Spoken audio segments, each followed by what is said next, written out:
Welcome to the Pizza Party. My name is Troy from troysweb.com. Visit my website for links to other YouTube channels that I am building out. There's not a lot of content there at this time, but there might be when you watch this video. So check in. Anyway, here we go. Pizza Guy DIY. One pizza at a time. Join the party, dude. Look at this pizza. If you notice on the left half of the screen or of the circle of the pizza, I have a really crispy edge. That's called Frico. Frico. Fried cheese. And mine isn't perfect in this instance. However, on the right hand side of the screen, I laid a bunch of Parmesan right along the edge because my pepperonis are centered. In this case, I kind of broke my rule about the volcano, and I did put a pepperoni dead center in the middle. And when this thing gets cut up, you'll see later maybe how it pans out. Now, today I'm going to show you more about that particular pizza, which only cost me $3.22. Yeah, it was a take and bake pepperoni from Walmart, and I modified it. So I put mods, which I call mods. I'm a gamer, dude. Visit gamebrain.media for links to my gaming channels. And I modified this pizza with sauce, cheese, and meat. And of course, that required a little longer baking time. So I encourage you to do it yourself. Screw around. Wait, same stuff, different day. Yeah, do it yourself. Same stuff, different day. Fool around and find out. Do something, even if it's wrong, you're going to learn from the experience. Now, even at the full price of an astonishing $6, this pizza is only $6, dude. That's like the price of the lousy little 12-inch, frozen pizzas that are super thin with a whole bunch of nothing on them. And they would not stand up to the abuse that I'm going to give, to the modifications. Yes, let's call it that I'm going to do to this pizza. So, this was a great pizza for $6, and even though it looks well done in the photo, it actually was. It was very well done because I added so much extra sauce and cheese and meat that I had to overcook the outside just a little so the inside would fully melt. Right? I'm not really cooking the pepperoni or cooking the cheese or vegetables or anything that's in there. It's just meat, dough, cheese.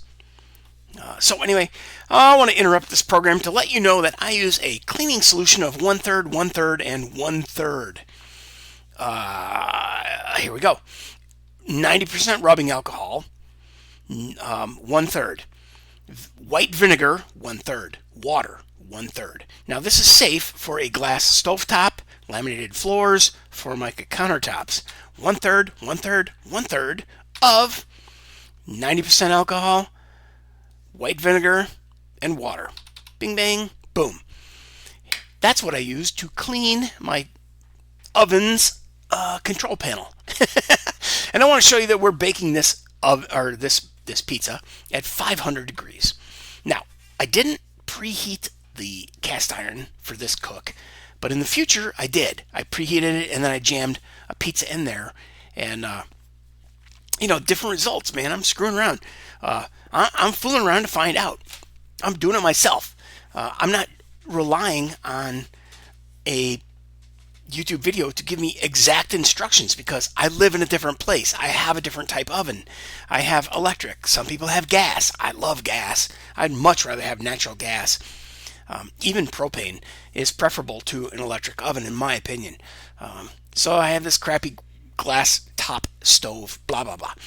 Anyway, I'm using my 12-inch Lodge cast iron pan, and you notice I put down a heavy coat of oil because what I wanted to do was grab a paper towel, and actually that's what I did do. I grabbed a paper towel and I wiped the excess oil from the bottom around the edges. In fact, you can see little tiny white flecks where the coarse coating on the cast iron tore little fragments off of the paper towels.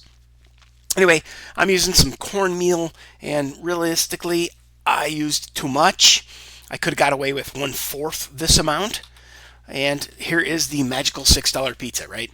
It cost less than $3. Well, it cost a tiny bit more than $3, but it was original price was only, $6. $5.99 probably, right? Wait, 3, 4, 5, 7, 8, 9, $5.97. Wow. Anyway, dude, that's so cheap. And then here it is out of the box. And this is what you get. The little yellow chunks of meat, that's Italian sausage. And then that's the beef, ground beef. And then there's pepperoni. If you notice over here, it says thin crust pizza topped with Italian sausage, seasoned beef crumbles, and sliced pepperoni. You see my mouse flying around over here? Yes, yes, yes, you do. All right, so there it is. That's it. I went ahead and added, I have a Ziploc bag. I throw a whole 16-ounce Italian blend package of shredded cheese in there, and then I throw a 6-ounce Parmesan cheese in there, and then I bought prime fresh delicatessen size pepperoni at Coborn's, which is a local grocery store in our area, similar to Whole Foods. The pepperoni that's on the pizza, as you see it here, is what came on the pizza out of the box. The pizza sauce mason jar, you notice in the upper right-hand corner, it says Pizza 2025. That was a 28-ounce can of crushed tomatoes with a small can, a teeny little itty-bitty can of tomato paste. Well, the tomato paste was way too much. I could have used maybe a quarter or a half of that. So, lessons learned. And that's the whole thing. Fool around, find out, do it yourself, and learn the lessons, man. Do something, even if it's wrong, you're going to figure things out as you go forward. And you don't know if you haven't tried it. Yeah, maybe you can find some of these directions that you can follow explicitly, and I aspire to doing that. But I'm encouraging you to just do what you can with what you've got. Because at the time, this is all I had, and this is all I got, or this is what I got. And honestly, it's been pretty damn good. So here is that very, very heavy tomato paste. Dude, I'm talking 6-ounce can of tomato paste and a 28-ounce jar of crushed tomatoes. I put it in a mason jar, I shook it up. It's blended to a degree. Man, this is really thick and strong. It wasn't a very juicy or, I guess what I would call a wet pizza. Like, I made a pizza with sliced tomatoes out of the garden. Oh man, talk about a juicy pizza. It was phenomenal. Go back and look at my playlist. Look at my backlog on YouTube channel. Go to the playlist or go to the sorting option and change the time or the date of videos that you want to see. I have a ton of content out there, and I encourage you to go watch it. So anyway, the standard what do they call it? The usual suspects are in the background here: crushed red pepper, Italian seasoning, oregano, basil, garlic powder. In this case, I didn't have fennel. I did that in the last video. Yeah, and I have some pretty strong feelings about the strong flavor of fennel. So anyway, here it is, out of the box with some sauce. Then, guess what happens next? You add a bunch of seasonings. Then, guess what happens next? I added a bunch of pepperoni. Now, this is deli. Well, I guess I skipped a step. There's cheese, right? All right, so here it is. Sauce. All right, there it is. Sauce, seasonings, and then I put on a bunch of cheese that I don't show in another picture, but you can clearly see the cheese underneath this delicatessen size, sandwich size pepperoni. Ba-ding! All right, now here is the same pizza and the cast iron skillet side by side. Then I drop one into the other, and I put a butter knife on there. I wanted to give you a sense of scale and size. Everybody has a butter knife.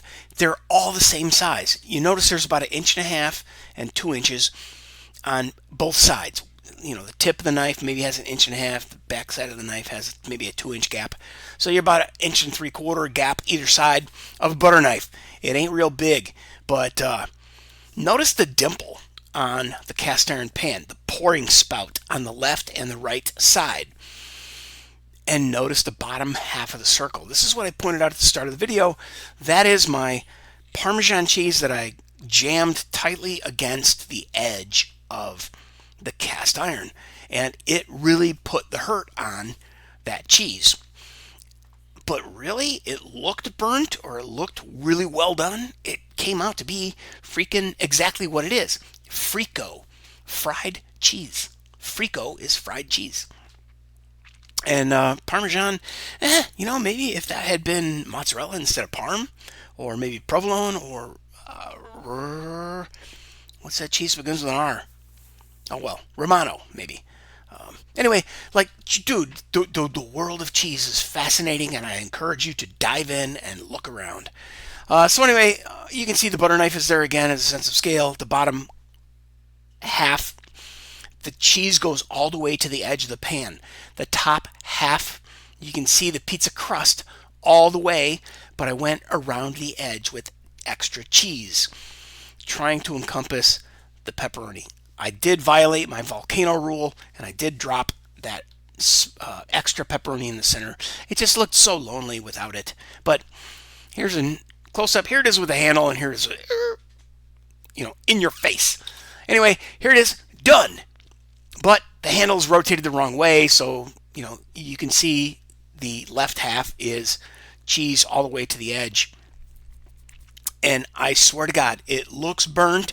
It did not taste burned or burnt. It was really good. It was really crispy. It was really crunchy. Man, this is really one of the best experiments I've had so far. And yeah, there it is. There it is with the handle orientation and the pouring spouts left and right. And the bottom half is the Frico cheese to the edge, and the top half is cheese to the edge of the crust. Dude, I'm telling you, I could just go on and on how good this pizza was. The bottom came out wonderful. You can see little flecks of cornmeal on there. Some people freak out. Oh, no, it tastes gross because there's corn on there. Corn doesn't belong on a pizza. Okay, whatever, dude. You could flip it over like I did here on a wire rack and then brush that off. Just rub it with your hand and 99% of it goes away. If you can still taste it, well, I understand because I have an incredible sense of smell, taste, sight, and sound. What's that TV show? I don't know, X-Men. I'm a mutant. So anyway, here it is. I cut it in half.